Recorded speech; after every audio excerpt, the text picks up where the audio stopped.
सभी को मेरा प्रणाम। कोरोना के इस दूसरे वेव में हम सब काफ़ी डरे हुए हैं और सच पूछिए तो कोरोना के वायरस से ज़्यादा डर वायरस ने हमें कमज़ोर बना दिया है। तन से ज़्यादा मन हमारा हार गया है। हम स्ट्रेस में आ गए हैं। स्ट्रेस की वजह से पैनिक हो रहे हैं, एंजाइटी डिसऑर्डर के मरीज़ बनते जा रहे हैं। मानसिक स्थिति हमारी शरीर से भी ज़्यादा ख़राब हो रही है। भय का माहौल इतना ज़्यादा है कि घर में बच्चे और जो बुज़ुर्ग हैं, कमज़ोर हैं, महिलाएं हैं, वो काफ़ी डर गए हैं। ख़ास करके अभी तीसरे वेव की जो बात आ रही है कि बच्चों पे इसका असर पड़ने वाला है, काफ़ी लोग डर रहे हैं। क्या स्ट्रेस में आके, तनाव में आके हम परेशानियों को कम कर सकते हैं? बिल्कुल नहीं। डर से क्या हम रोड पे चलना छोड़ देते हैं? क्या घटनाएं होती हैं, एक्सीडेंट होता है? बिल्कुल नहीं। हम सतर्क हो जाते हैं, जागरूक हो जाते हैं और अच्छे से चलने की कोशिश करते हैं। आज यही समय आ गया है जब हमें जागरूक होना है, अपनी सुरक्षा के लिए सतर्क होना है और जो प्रोटोकॉल है उसका पालन करना है। मास्क, बच्चों को बताना है कि कैसे मास्क का इस्तेमाल, कैसे हाथ साफ रखें, कैसे लोगों से दूरी बनाएं और कैसे पॉजिटिव सोचें। अभी हमारे घर का माहौल हो गया, हम लोग हमेशा नकारात्मक विचारों से, नकारात्मक बातों से, न्यूज़ से, व्हाट्सएप के आने वाले सारे उन नकारात्मक चीज़ों से अपने आप को इस तरह इन्वॉल्व कर लिए हैं कि हमारे अंदर का डर जो है और बढ़ गया है। अभी की स्थिति में हमें इस चीज़ को सोचना है कि अगर बहुतों ने अपने को खोया, उसका दर्द हम सबको है और जो अपने को खो चुका है उसकी कमी को कोई पूरा नहीं कर सकता। उस दर्द को शायद वो पूरी ज़िंदगी नहीं भूल सकता है, लेकिन हमें इतना स्वार्थी भी नहीं होना है कि हम अपने साथ और लोग जो रहते हैं उनको इग्नोर कर दें और अपने आप को दुख में डाल दें। हम आगे के बारे में सोचेंगे, अपने बच्चों के बारे में सोचेंगे, अपने परिवार के बारे में सोचेंगे और सोचेंगे कैसे सुरक्षित रहा जाए कि कोरोना हमें छू भी ना सके। अभी के समय में हम लोगों ने तो एक चीज़ महसूस कर लिया है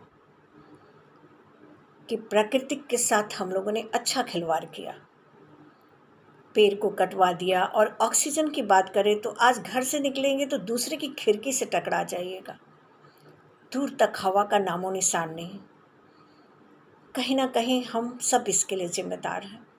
अब बहुत लोगों का फ़ोन आता है कि अरे मन नहीं करता है कुछ करने का, एकदम डल हो गया है मन, लगता है ये कभी ख़त्म ही नहीं होगा क्या, ज़िंदगी चली जाएगी क्या? ऐसा नहीं है। पिछली बार भी तो बहुत हम लोग ठीक हो गए थे, कोरोना को हम लोगों ने मात दिया था, लेकिन कितने निर्भीक होकर बिना मास्क का घूमने लगे थे। नतीजा तो हम लोगों के सामने है। जहाँ सतर्कता घटी, दुर्घटना हुई। हम लोग इस बात को भूल जाते हैं। अभी समय रहते हमें जागरूक होना है। अब देखिए, वैक्सीन की बात आती है तो सब लोग पहले वैक्सीन लेने को तैयार नहीं थे, डर रहे थे। आज जब पता चला कि वैक्सीन कितना ज़रूरी है तो लोगों में होड़ मच गई। ये भी नहीं सोच रहे हैं कि इनको कब लेना है, कब नहीं लेना है, बस लेना है वाली बात आ रही है। तो अभी हमें धैर्य नहीं खोना है, पॉजिटिव सोचना है। अभी आप लोगों की बात करें तो बड़े गैर जिम्मेदार हरकत करते हैं।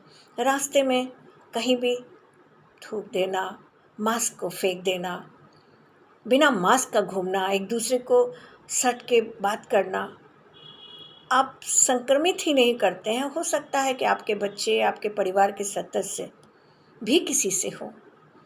तो हमें संयम के साथ साथ अपनी जिम्मेदारी, सामाजिक जिम्मेदारी को भी नहीं भूलनी है। और अगर किसी के साथ, अगर किसी के घर में किसी को पॉजिटिव हुआ है तो उसे ब्लेम बिल्कुल ना करें। जैसा कि हमारे पास बहुत सारे केसेस इस तरह के भी आते हैं कि लोग एक दूसरे को ब्लेम कर रहे हैं कि इनकी वजह से ये नहीं निकलते या ये नहीं निकलती या ये बाहर नहीं जाते तो आज हमारे घर में लोग सही होते हैं। अब जो होना है वो तो हो गया है। ब्लेमिंग एटीट्यूड से तो कोई होने वाला नहीं है। हाँ, अब हम एक दूसरे को जब तक सहयोग नहीं देंगे, एक दूसरे की फीलिंग को नहीं समझेंगे, अपने अंदर के डर को नहीं कम करेंगे, तब तक हम कैसे अपने आप को स्ट्रॉन्ग बनाएंगे, अपने इमोशनल इम्यूनिटी को स्ट्रॉन्ग बनाएंगे, अपने को इतना मजबूत बनाएंगे कि हम बीमारी से लड़ने के लिए खुद को तैयार करें। सभी जानते हैं कि मन के हारे हार, मन की जीते जी। मन कमज़ोर पड़ता है, बस शरीर को बीमारी अटैक कर देता है। मजबूत बनने के लिए हमें स्ट्रॉन्ग होना होगा, जागरूक होना होगा, सतर्क होना होगा, पेड़ पौधे लगाने होंगे, बच्चों को डराने की बजाय बच्चों के साथ बैठ के सही तरीके की जानकारी देनी होगी। बच्चों को भी फूल पौधे लगाने के लिए प्रोत्साहित करें, ये समय है। इसको आप सही गाइडलाइन बच्चों को दे सकते हैं। जो डॉक्टर का प्रोटोकॉल है उसका सही ढंग से पालन कीजिए। जब आपको लगाना है उसके अनुसार आप अपना वैक्सीन भी लगाएं, लेकिन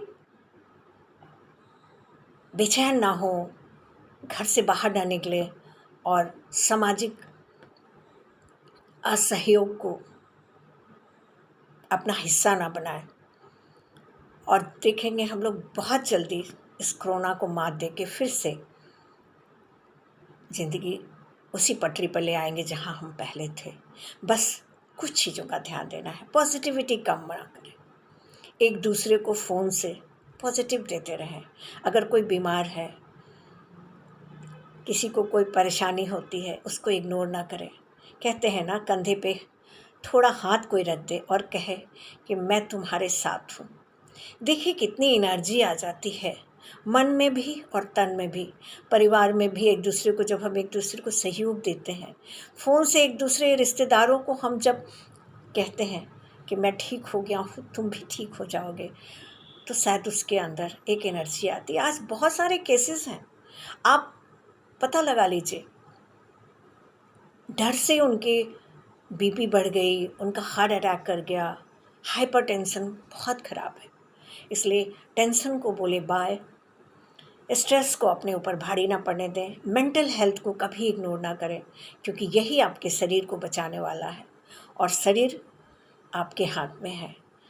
हाँ, बीमारी को हम अपने नज़दीक नहीं आने देंगे, लेकिन कब? जब हम सतर्क होंगे। अगर हो गया है तो उससे लड़ने के लिए खुद को तैयार करेंगे। उम्मीद है सब लोग अपने आप को स्ट्रॉन्ग बनाएंगे और अपनी जिम्मेदारी को ज़रूर समझेंगे, चाहे वह बच्चों के लिए हो, बाहर के लिए हो, किसी के लिए भी हो। ऐसा नहीं कि ये समस्याएं सिर्फ आपके घर की है, हर घर की है। हर घर में कोई ना कोई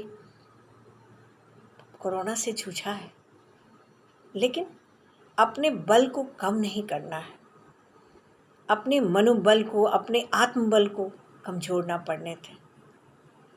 मैं अपना फ़ोन नंबर दे रही हूँ, अगर किसी को भी ज़रूरत हो, तनाव में हो, आप आराम से खुल के बात कर सकते हैं। अपने मन को कमज़ोर नहीं पड़ने देना है, इसके लिए हम हमेशा आपके साथ हैं।